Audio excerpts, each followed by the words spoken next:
Oh my god, this fall. I had a great time with this fall. The season was so strong, it felt like everything I picked up. Oh, it's good. Oh, it's great. Oh, it's amazing. Almost nothing let me down. Everything I hoped to like, I liked. And then more on top of that. Some series did trail off over time, and of course I didn't watch everything. That's practically impossible, so I'm not gonna say literally every anime this season was worth watching. We still had the generic shonens, the edge fests, the Chinese co-productions, but we were served such a slate of quality by comparison that I do not mind in the slightest. But before we get going, the standard spiel. This is meant to be a quick, low-effort video just to get my thoughts out there on everything I saw, so I'm going to be brisk since we have a lot to get through, and the editing will be far less intensive than normal. Also, keep in mind I will only cover shows which ended this season, because those are what I'll have a complete opinion on, which means I unfortunately won't be talking about some very strong entries like Ancient Magus' Bride, March Comes In Like a Lion, and more until next season. And while I do usually skip series I've already made videos on, in this case for Kino's Journey and Juuni Taisen, I'll still cover them here because those videos were made mid-season and I mostly said specific things about each rather than my overall opinion. So let's get this roundup started with a holdover from last season, Mahoujin Guru Guru, or Magical Circle Guru Guru. Ah yes,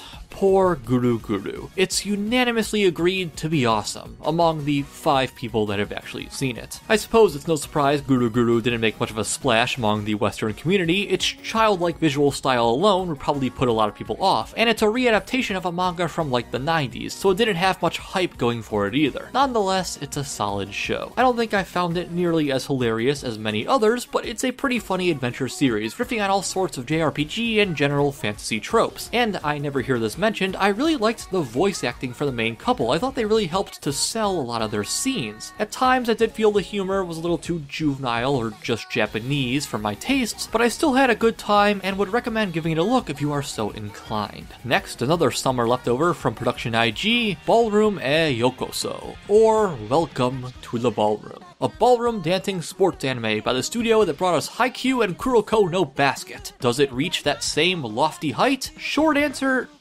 no, not really.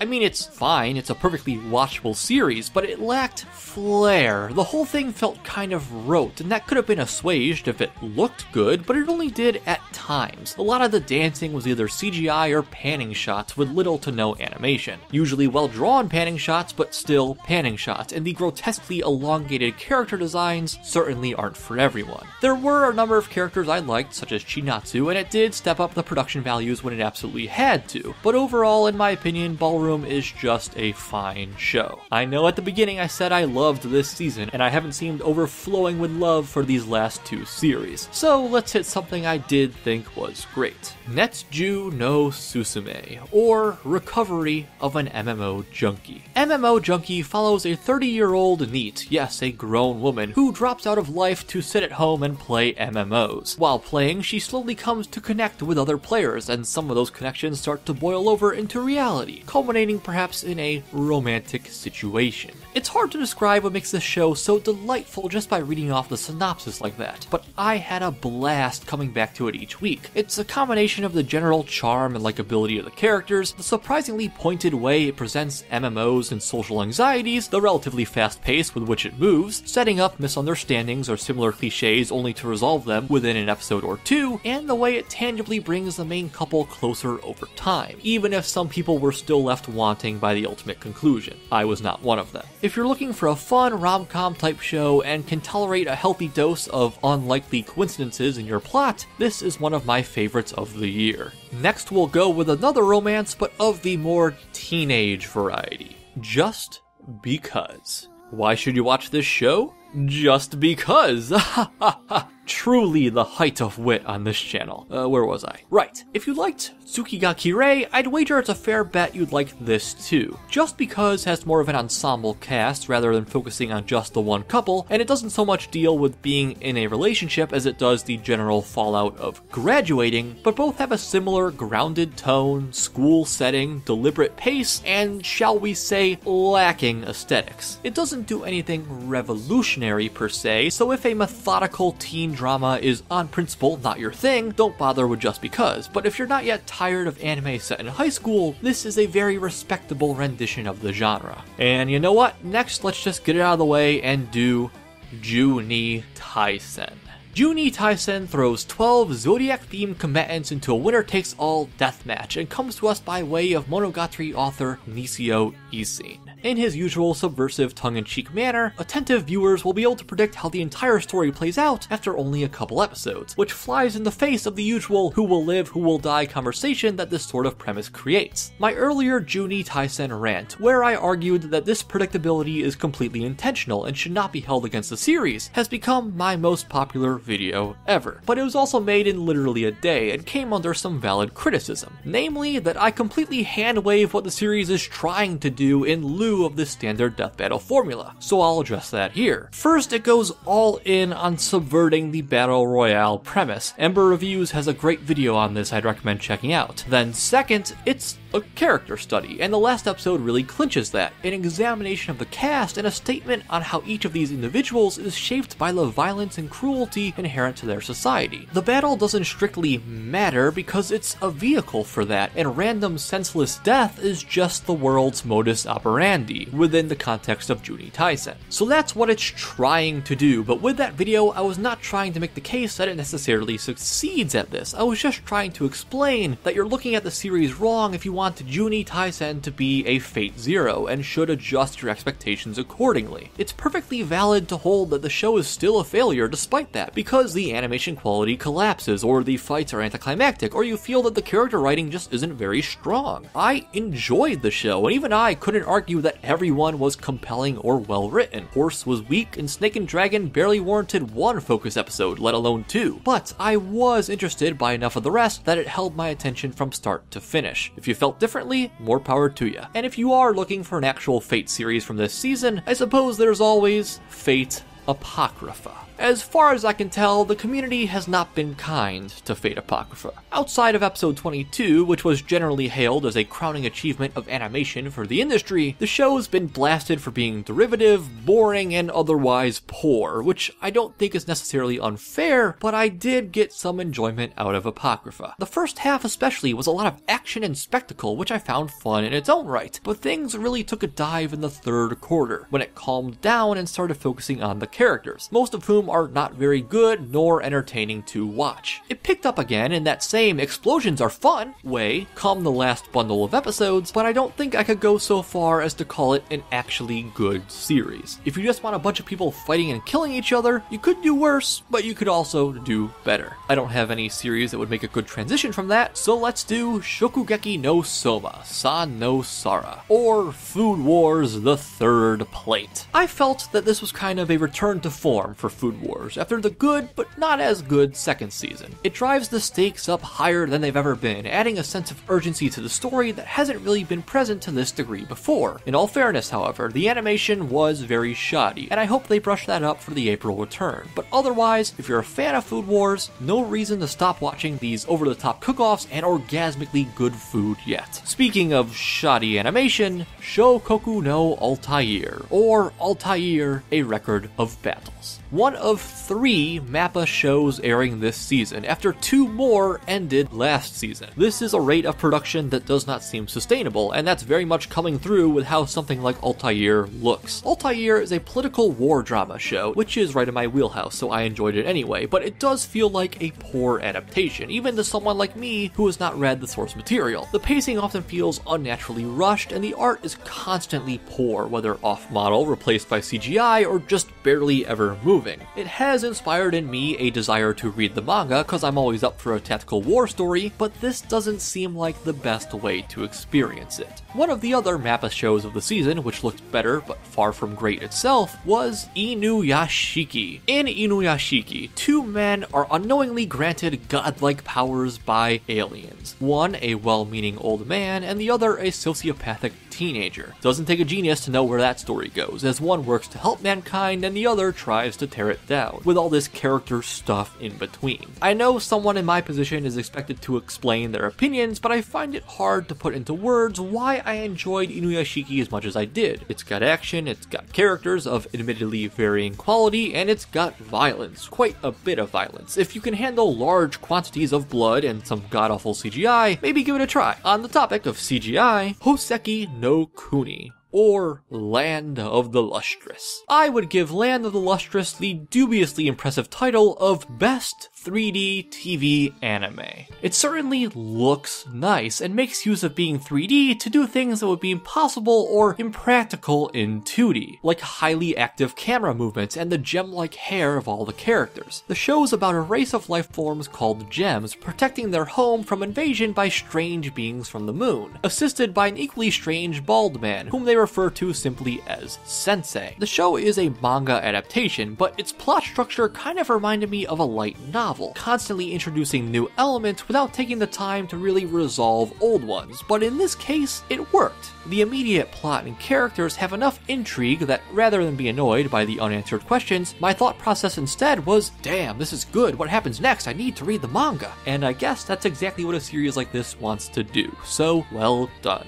A very different series that also made me interested in seeing more was Shoujo Shuumatsu Ryokou, or Girls Last Tour. Your average slice of life, except for the fact that it's set in a post-apocalyptic cityscape where almost nothing is still alive. I didn't call it a slice of life as a joke though, that's actually what it is. The series follows the two girls, Chito and Yuri, living their days in a world very different from our own, passively observing their surroundings and occasionally putting the pieces together of the crumbled civilization around them before moving on. It's a uniquely dark series without ever really feeling dour, because these two don't know life any other way, so the show is basically just friends wandering a wasteland rather than, say, a survival drama or anything like that. It can be slow, and not all of its many anecdotes are equally interesting, but so many hit that right mix of cute and contemplative that Girls Last Tour is also one of my favorites of the season. Another highlight was, of course, Gintama, Porori-hen, or Slip Arc. Back at it again. This time, rather than continuing the point-of-no-return drama that enveloped the last season, this chunk of Gintama turned back the clock, adapting comedy chapters from the manga that the series had previously skipped for whatever reason. I don't feel there's much I need to say here, it's more of a 300+ episode series, and I've already made videos detailing my thoughts on Gintama in the past. It's fun, it's good, watch it. The final arc starting this month. Get hype. And starting now, we're gonna blitz through some shows about cute girls. Anime, am I right? Number 1, Love Live Sunshine, Season 2. Over the summer, when I noticed there'd be a new season coming out this fall, I decided to check out Love Live on a whim. After years of making fun of it with friends, turns out it was actually not that bad. Dare I say, even good. Love Live is so energetic. It's a very easy show to just turn on and watch, pulling you into its pace. While I do have my problems with Sunshine in that I feel most of the characters are defined more by quirks than actual personalities as compared to the original, I'm certainly still enjoying it, and it looks better than ever. If you have any curiosity at all about Love Live, give it a shot. You might be like me and have a much better time than you were expecting. Number 2, Konohana Kitan. I think I need to learn that these all-girl slice-of-life series just aren't my cup of tea and stop trying to watch them. Girls Last Tour had the whole intrigue of the setting and vaguely fatalistic themes that came with it, but something like this, Fox Girls working a hot springs inn, the inn does exist in some sort of purgatory, and the episodes that leaned into that aspect did have some emotional punch, but overall I'm pretty lukewarm on Konohana Kitan. Apologies to fans. Number 3, Blend S. Blend S is a workplace comedy about a maid cafe where every maid has some put-on anime personality, like the tsundere or the little sister, and is a rare show I picked up in the middle of the season rather than right off the bat, because I'd heard good things, that it was really funny. It really wasn't. I don't know what else to say, its sense of humor didn't work for me. Watching the show, I felt bored more than anything. Not to say you're wrong if you love Blend S, but for me, it didn't click. The meme's alright though. Number 4, Himouto Umaru-chan R. The perfect honor student at school is actually a deadbeat otaku at home. That's the premise here. Now you might similarly expect me not to care for Umaru-chan, and I did go in with low expectations since the show gets such a bad rap with the community, but frankly, I feel it's undeserved. Umaru is a bit of a brat, but the show is not purely 20-minute chunks of Umaru making her brother's life hell. Over time, she goes through a fair amount of growth, coming to enjoy and value the company of others, and feeling bad to some degree empathy for her selfishness, and this season goes even further to flesh out the myriad side characters. It's not a masterpiece by any means, but I do find it enjoyable and at times even heartwarming. Number 5. Yuki Yuna wa Yuusha de Aru, or Yuki Yuna is a Hero, Season 2. Okay, this will be the last one, as this already strays pretty far from the rest of the cute girl material, since Yuki Yuna is a magical girl show, this second season being 6 episodes a prequel and 6 episodes a sequel to the original series. I don't love Yuki Yuna, and really only watched this because I'd seen the first, so figured why not. My problem with the original was that I felt like the show tried to be both a cutesy and dark magical girl series, without really excelling at either. The slice of life scenes weren't very funny or memorable, and the dramatic scenes were undercut by the writing's refusal to attach lasting consequences to events. Now it just so happens that this time the second complaint isn't as much of an issue, especially in the prequel, where tragic things happen with no way of undoing them. Still, I can't say I'm really a fan of the characters, and the overall trajectory of the plot feels, in my opinion, erratic. So if they end up making another, I might drop out here. Time will tell. Next up, finally off the cute girls bender, Kekkai, Sensen, and beyond, or Blood Blockade, Battlefront, and beyond. I wouldn't fault anyone who came to this season with some trepidation, because Rie Matsumoto, the director of the first season, was replaced, and she was great, but I think Kekkai Sensen made the transition just fine. It's still a very high energy and very fun show, a crazy whirlwind of action and superpowers in a New York City teeming with otherworldly beings. This season discards the building plot structure that the first favored, instead going almost entirely episodic and focusing on characters that were basically only a name and a face in the original, which was fine by me. I didn't think the main plot of the first season was really that great, so I don't at all mind that this time it just cut loose with wacky nonsense. A different kind of wacky nonsense came to us from Houseki no Reitetsu, or Hozuki's Cool-Headedness Season 2. I want to like this show, but I'm just not Japanese enough. The series follows level-headed demon manager Hozuki as he does his work in Japanese hell, packed to the brim with Japanese folklore and pop culture references. That's all well and good, but it just so happens that,